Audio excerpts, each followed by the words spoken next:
It's not your budget that blocks abundance, it's your corners. Because in Feng Shui, the corners of your home are not just places where dust gathers. They're where intentions accumulate, where decisions that were never spoken out loud still echo in the energy of a room. They're silent containers of old ideas, delayed plans, and sometimes prosperity that was invited in, but never anchored. Most people think wealth is shaped at the desk, in the bank, or through effort alone. But in truth, it starts where you spend the most time unaware, your physical space, especially the parts of it that feel forgotten, the back corners, the shadowed shelf, that small square behind the sofa you haven't looked at in months. These are not just architectural spaces, they are energetic crossroads. And salt, when placed correctly, is more than a mineral. It's a message, one that says, I choose to hold, I choose to cleanse, I choose to keep what I've earned. This isn't superstition.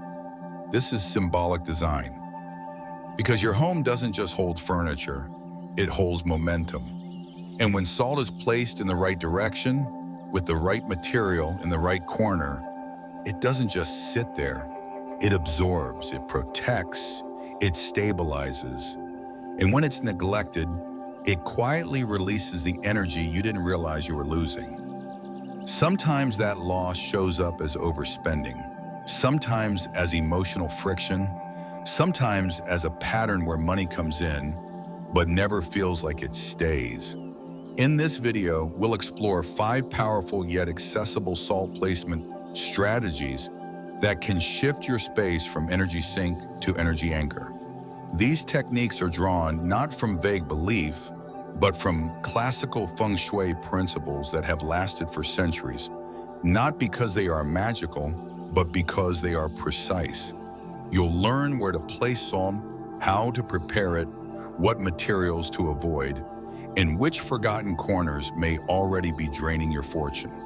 And somewhere along the way, you might begin to understand why certain patterns have followed you, why success always comes with tension, or why no matter how much you earn, it never quite feels like abundance.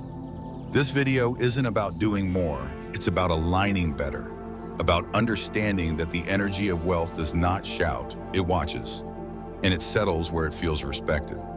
So before we go any further, I'd like to invite you, if this message is already changing how you see your space, to like this video, share it with someone whose corners deserve attention, and subscribe to New Day Mindfulness.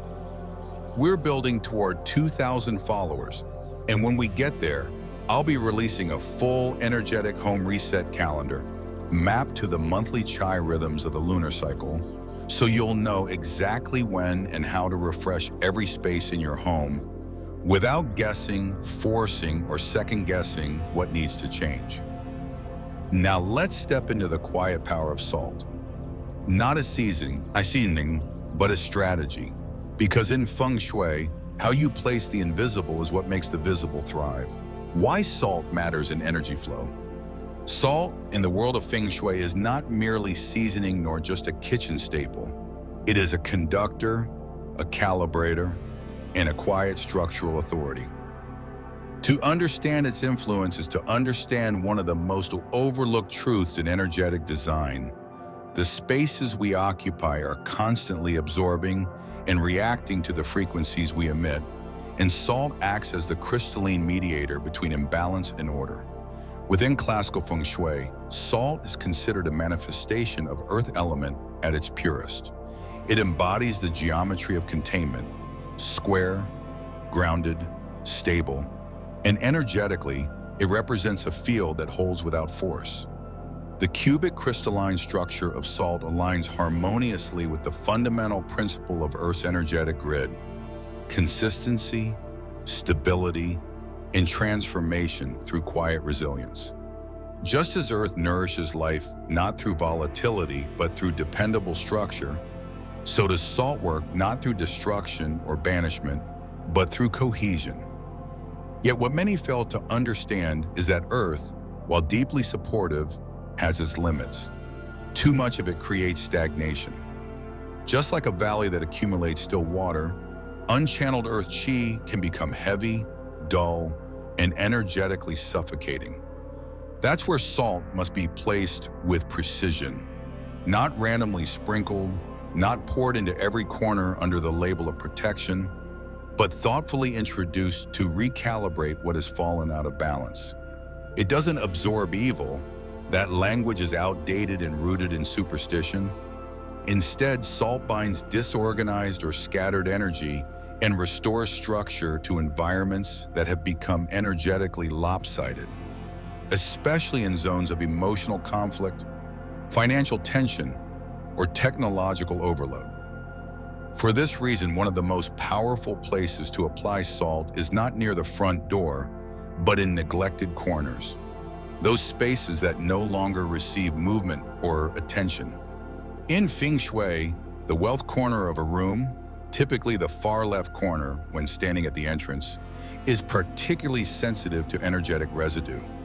If that zone has become cluttered, forgotten, or infused with chaotic chai from past arguments, financial setbacks, or fear-based conversations, a small bowl of natural crystalline salt placed there on a wooden or ceramic base can begin to draw those disorganized vibrations into containment.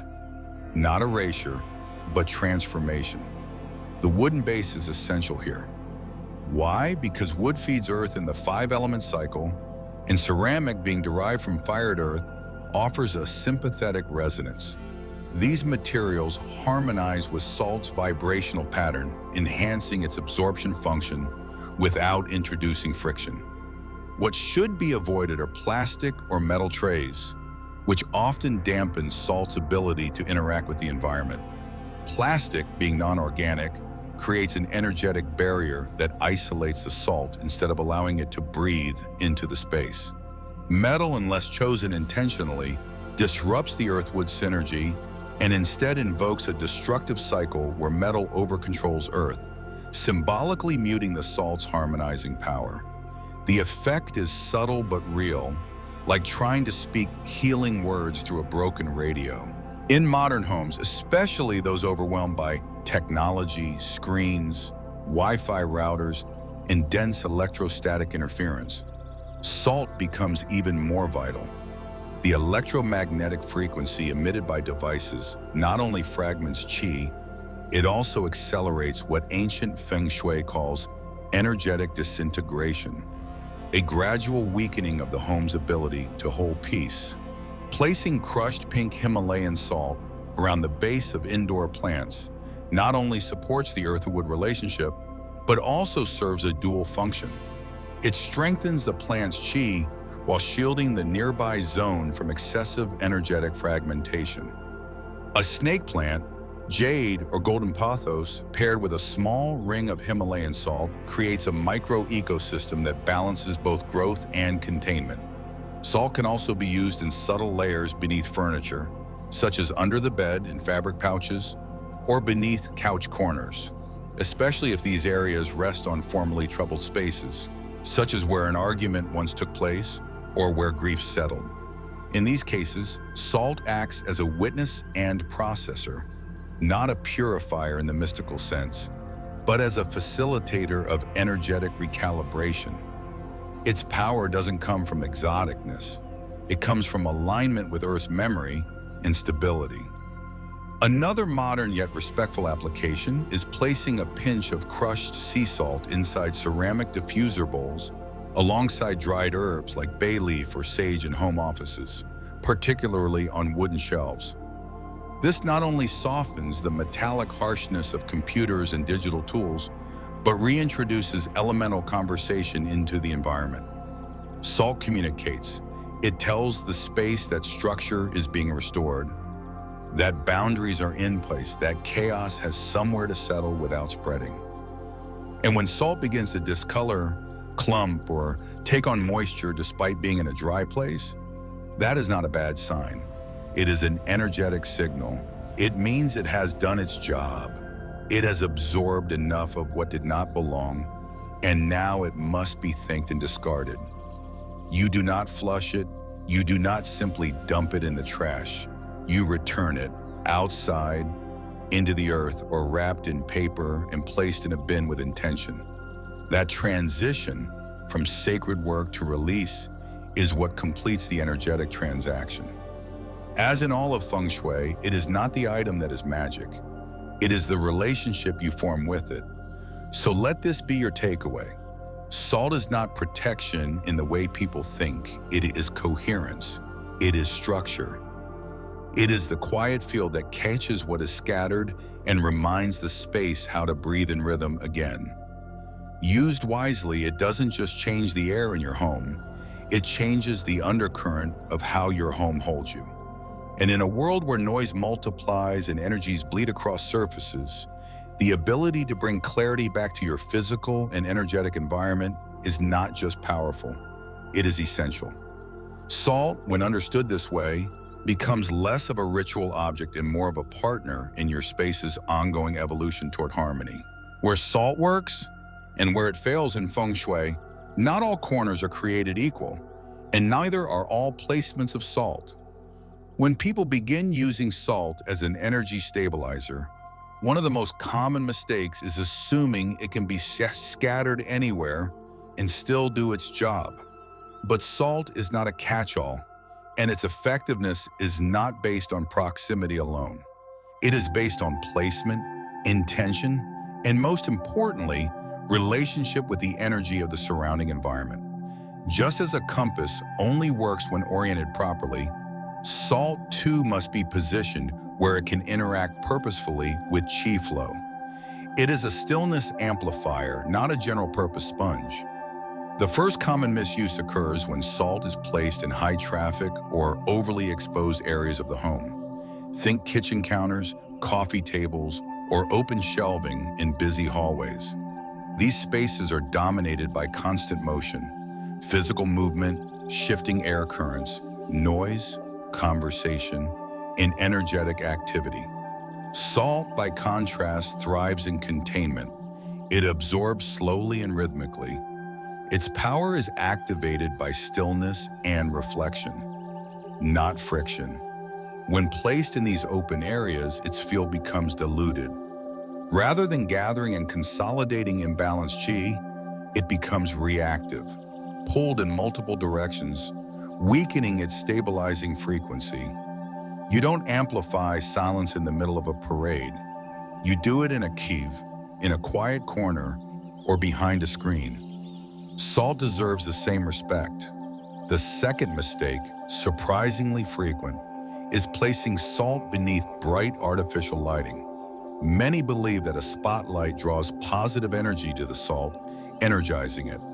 In reality, this overexposes it. From an elemental standpoint, artificial lighting corresponds to the fire element.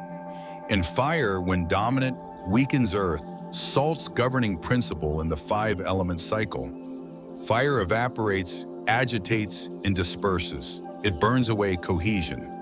So placing salt directly beneath intense ceiling bulbs or LED strips not only disrupts its absorption capacity, it creates an internal elemental clash, burning away the very energetic containment salt is designed to provide. Instead, ambient lighting or natural shadows are preferred. In this dimness, salt can breathe and hold. It doesn't need to be seen. It needs to do its work quietly. Now let's move from what not to do to what actually works. In classical Feng Shui, the wealth area of a room is located in the back left corner when you stand at the room's entrance facing inward. This zone corresponds to long-term abundance, not just monetary gain, but the stability and grace that surround your earning and receiving potential. This is where salt is most effective, not because it's magical, but because it meets the foe of passive chi head-on and helps contain it before it disperses. Place a small, unglazed earthenware bowl here, filled with natural coarse salt. Himalayan or sea salt are both ideal. If you want to layer intention, add a small flat crystal underneath, or set the bowl atop a thin wooden square, which strengthens the earthwood connection and encourages contained growth. To preserve the chi integrity of the space, Cover the bowl lightly with a piece of soft cloth during daylight hours, preferably in a muted earth tone like sand, cream, or taupe. This soft cover prevents excess yang activity during the day from disturbing the field, allowing the salt to remain in receptive mode. At night, remove the cloth so the salt can absorb the passive chai of evening. This is the time when the home rests, when the human mind releases its mental clutter, and when deeper energies rise to the surface. Salt, when uncovered at night, is like a quiet therapist. It holds what you let go of without asking anything in return. One important yet often forgotten practice is the salt rotation rule. Salt is not immortal. It is not endlessly absorbent. In fact, one of the most respectful things you can do is acknowledge its service by replacing it regularly, ideally every 7 to 9 days. Why this window? Because in energy cycles, 1 week allows for sufficient collection without stagnation. Beyond that, salt can begin to leak what it has absorbed, especially in humid environments or homes with volatile energy. When replacing the salt, do not simply throw it in the kitchen's trash or flush it without thought. Energetically, the salt has done labor on your behalf. It has held imbalance, confusion, fatigue, or emotional debris that might have otherwise clung to your living space or your own aura. Discard it outside your home, preferably by burying it in soil or wrapping it in biodegradable paper and placing it in a garden bin or compost heap. This honors the cycle, earth to earth, and ensures the energy it carried doesn't re-enter your field. One final nuance: never place new salt until the old is removed. This may seem obvious, but energetically, layering new intention on top of unresolved matter creates murky results. Salt should begin fresh as a clean page, and that clean page should be written on with focus, even if only spoken internally. Don't just place salt, place meaning.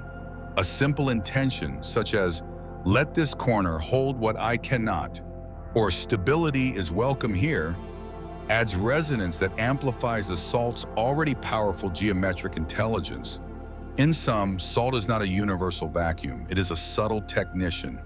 And like any skilled healer, it must be treated with timing, precision, and respect.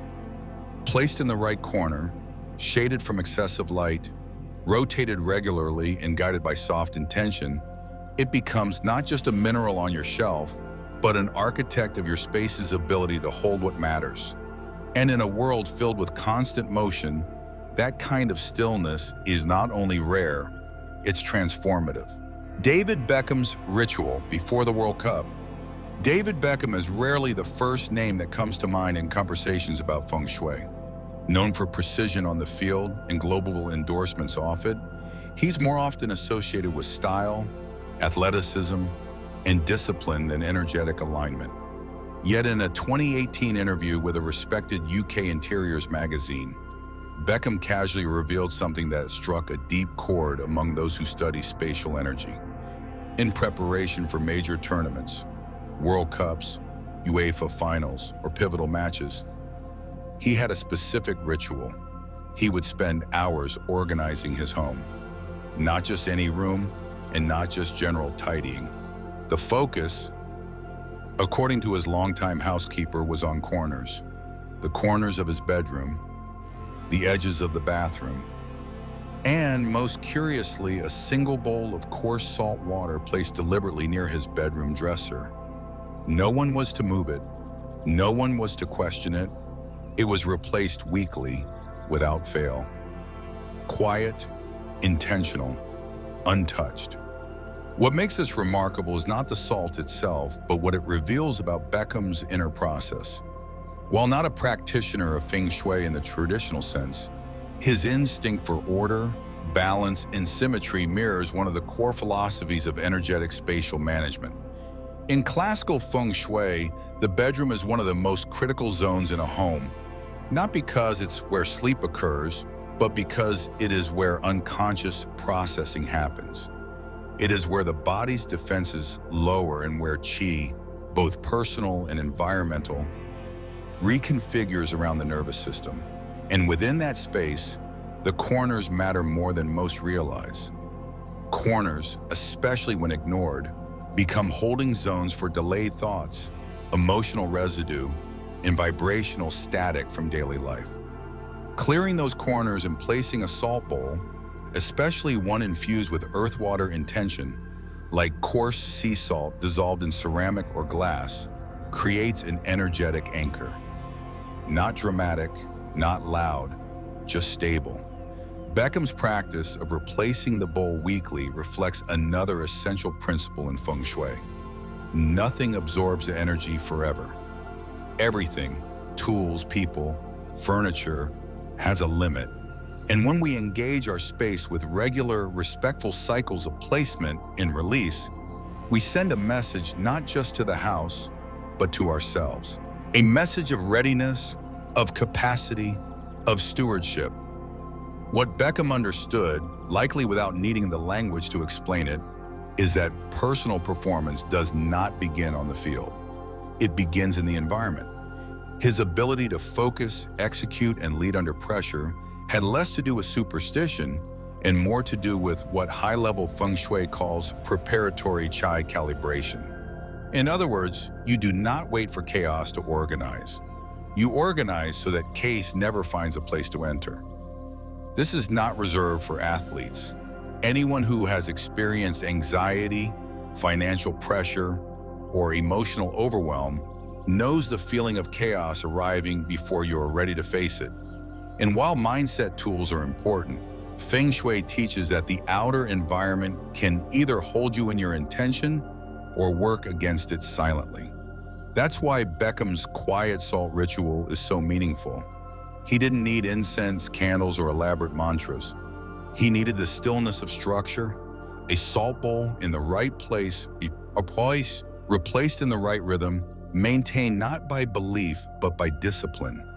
This is the essence of energy work when stripped of performance.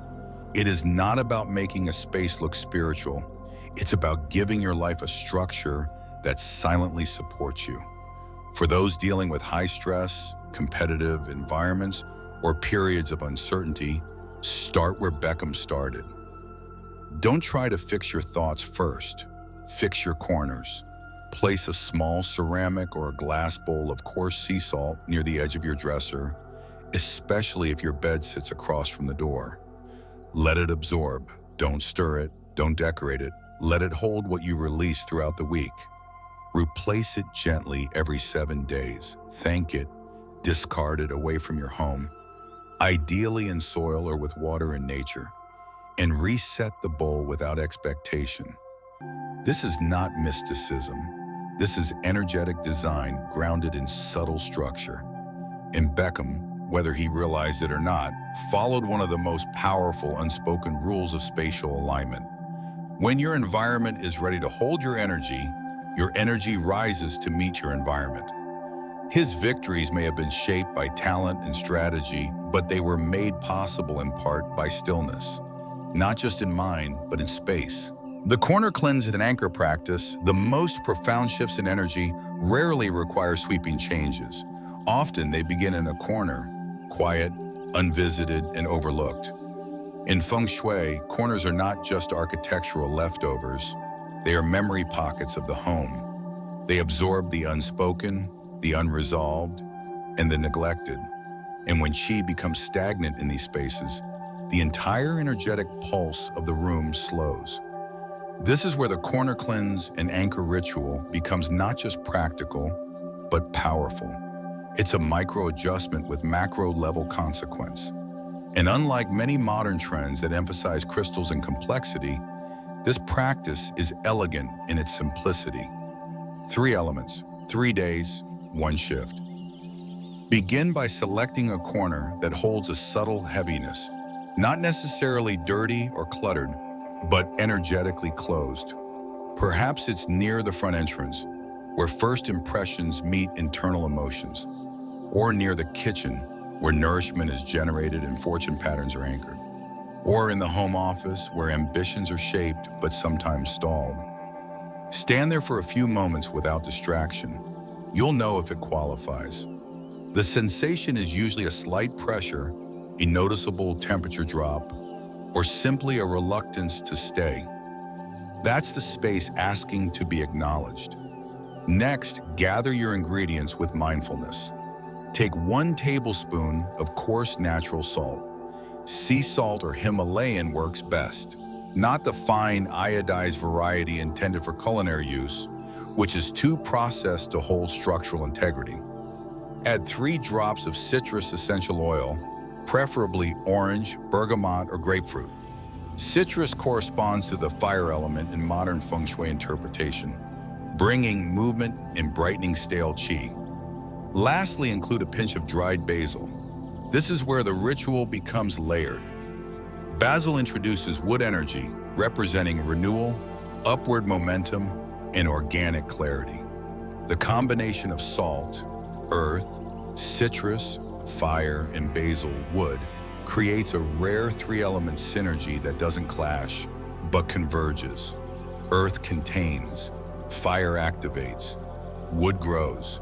Together they soften stuck energy and make space for new pattern formation. Mix the ingredients gently and place them in a clay bowl or unglazed earthenware vessel.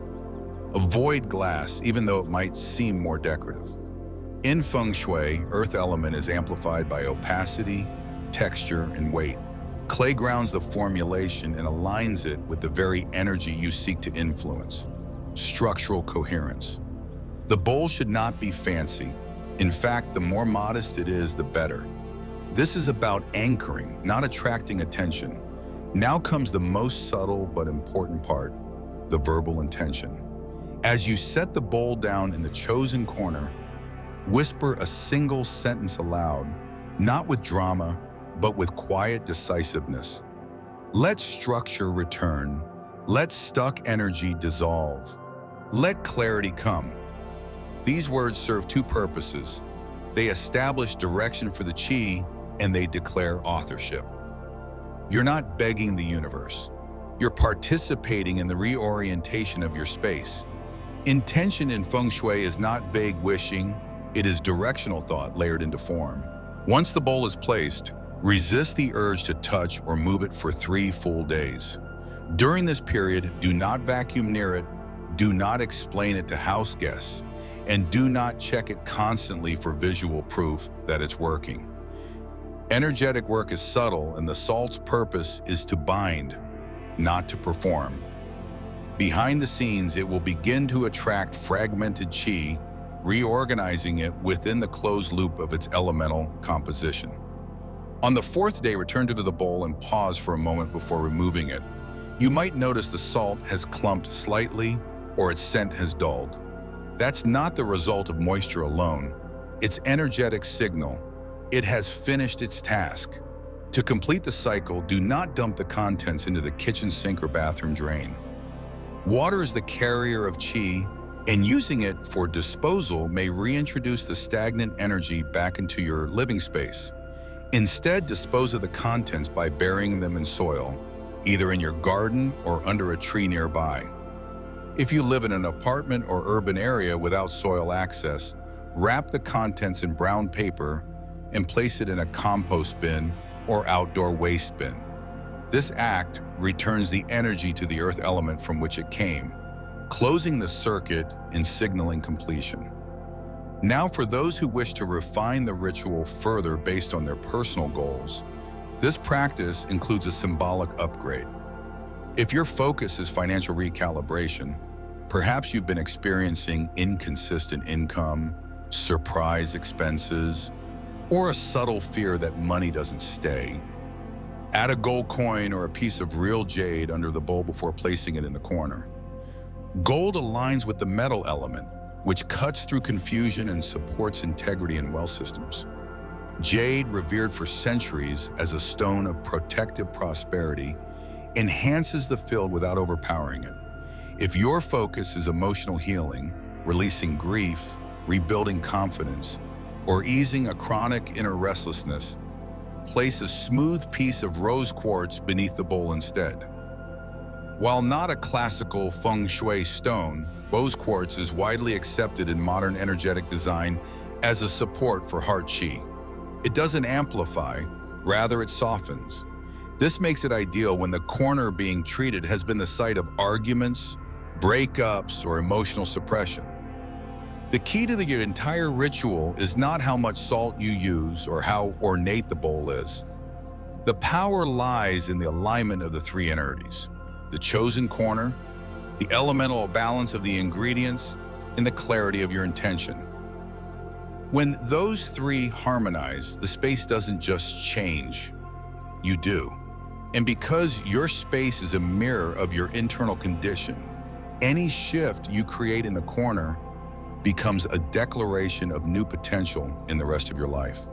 This practice is not superstition. It's strategy. It's not about banishing evil. It's about stabilizing the invisible architecture that surrounds your choices, your emotions, and your outcomes.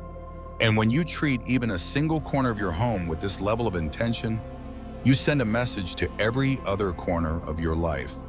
Balance is not accidental. It is built, one placement at a time. Salt and sound. In the realm of advanced Feng Shui energy harmonization, single element practices, while helpful, are rarely sufficient on their own for creating deep or lasting shifts in spatial resonance. This is where elemental layering becomes essential, not for aesthetic complexity, but for energetic integrity. Salt, in its crystalline form, represents earth. It is stabilizing, absorbing, grounding. However, without a complementary element to introduce movement, salt's energy can become too heavy, even stagnant in its intention. Stillness without stimulation hardens into rigidity. That's why pairing salt with sound, specifically metal element sound, is one of the most effective ways to create a complete energetic circuit within the space. Salt by itself catches chi, but it can only capture what is already moving. If your room has long-held suppressed or dormant energy, such as from a past emotional event, a period of financial stress, or extended illness, placing salt alone will have limited effect. The chi is asleep. It must first be stirred. This is where sound becomes not just a support, but a catalyst. And not just any sound. Bells, chimes, singing bowls, particularly those made of metal, are ideal. Metal in the 5-element cycle supports water and regulates earth, creating a natural rhythm that helps chi release without overwhelming the environment. A wind chime by the window might work in outdoor circulation, but for indoor harmonization, a hand-rung bell, brass chime, or even a clean-toned kitchen bowl, gently tapped with a spoon, can do the job, provided it's used with intention. Here's how the practice unfolds. Once you've placed your salt bowl in the selected corner, having already followed the correct elemental composition and ritual preparation, wait a few minutes. Let the stillness set in. Then, beginning from the placement corner, walk clockwise through the room. With each step, gently ring your bell or chime once, allowing the sound to reverberate naturally without rushing. Don't force volume. You're not trying to clear ghosts or shock the space. You're inviting it to wake up. The key is to focus not on the noise, but on the vibration. Let it pass through shelves, around curtains, beneath tables. Allow it to touch the walls with resonance, not with pressure.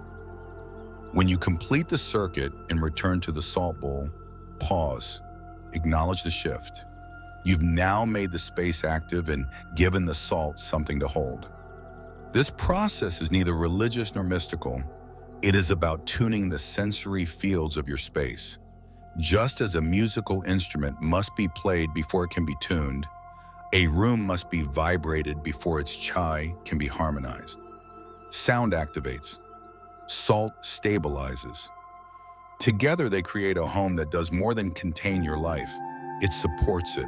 Another option for this elemental pairing, especially for those who prefer a subtler approach or live in shared spaces where sound may be disruptive, is to replace metal with wood. Introduce movement through scent or living form. A single stick of sandalwood incense or a sprig of rosemary placed near the salt bowl can create the same balancing effect. Wood fuels fire, which stimulates flow. But wood also softens earth, allowing salt to work without over-constricting the field. If using a plant, choose one that thrives in indirect light and has rounded leaves, such as a peace lily or golden pothos. Avoid spiky or overly fragrant species, which may introduce energetic sharpness in conflict with the goal of gentle purification.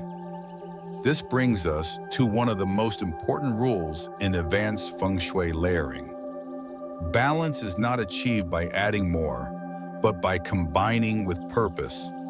Placing salt alone may absorb but will not inspire. Introducing sound alone may agitate without containment. But when earth meets metal or earth meets wood, the space becomes intelligent. It no longer holds energy passively, it manages it actively. This is the difference between cleaning and calibrating, between having a home and having a sanctuary. Elemental layering also deepens your relationship with your home. Each layer is not just a tool, it's a language. Salt speaks to structure. Sound speaks to movement. Scent speaks to memory. When you speak it all in three fluently, you become more than a resident. You become a steward of chai. You no longer respond to energy, you direct it. And in doing so, you create a space that remembers your intentions and reflects them back to you in subtle, affirming ways. Whether you are preparing for a major life change, seeking more consistency in wealth flow, or simply craving clarity after months of chaos, start with this practice.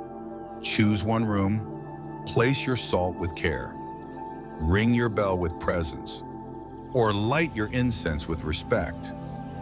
And then observe, not just the change in the room, but in your thoughts, your breathing, your decision-making. When a space is aligned, the body responds, the mind softens. The future, once clouded, begins to form patterns. This is the quiet power of correct layering. It doesn't scream change. It whispers possibility. And in a world built on noise, that whisper often becomes the loudest signal of transformation. Final salt does not need your belief, it needs your respect. It doesn't sparkle, shout, or dazzle. It sits quietly in a corner, absorbing the things you're too busy to see and too distracted to feel. It collects more than moisture. It collects memory. It catches the edges of conversations, the weight of decisions, the residue of worry, and the subtle vibrations of doubt. That's why in Feng Shui, salt is never just salt. It's structure, it's stillness, and more than anything, it's symbolic stewardship. In the same way your wallet reflects your habits and your calendar reflects your values, the salt in your home reflects your relationship with stability. When it's fresh, honored, and intentionally placed, it sends a message. I care about what this space holds. I protect the unseen. I support the cycle of energy that turns walls into shelter and silence into support. But when it's neglected, left for weeks, absorbing without release, forgotten in corners that you no longer even see, it mirrors something else. A part of your life that may feel unattended, a goal that's stalled, a sense of fatigue that doesn't make sense logically, but feels very real. Salt is honest. It doesn't judge, but it does reveal. And the moment you start working with it consciously, not as a superstition, not as a decorative trend, but as a tool of energetic containment, you begin to shift something deeper than ambiance. You shift the foundation of your home's chai. You stop chasing clarity and start creating it.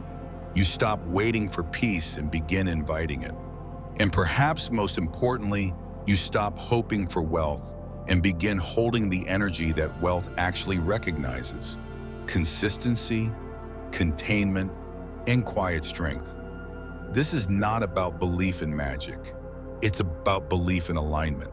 Salt has been used for thousands of years in temples, homes, and even healing spaces, not because it changes fate, but because it clarifies what's already there. It doesn't change your circumstances. It filters your reactions. It doesn't erase your past. It gives your present somewhere to land safely. And in doing so, it prepares your space to receive what you have always had the potential to hold. Flow, peace, and abundance that doesn't slip through your fingers the moment it arrives. So now, I invite you to try just one placement this week. Choose a corner, choose a bowl, place your salt, speak your intention. Let the space breathe, then come back here and tell me what changed. Not what moved only physically, but what softened energetically. What became clear? What tension suddenly let go without explanation? If this message shifted something in how you see your home, I gently ask that you support this journey. Share this video with someone who deserves a space that works with them, not against them. Leave a comment about the first area you'll anchor, and subscribe to New Day Mindfulness. When we reach 2,000 followers, I'll be sharing a full energetic mapping guide, a room-by-room ritual calendar designed to align your space with seasonal chai, monthly goals, and long-term stability. Your home is not a container for clutter. It's a container for consciousness. Let salt be the tool that reminds you, not to do more, but to place things well. Thank you for being here. May your corners feel lighter. May your breath feel deeper. And may your salt always serve you in quiet, powerful ways.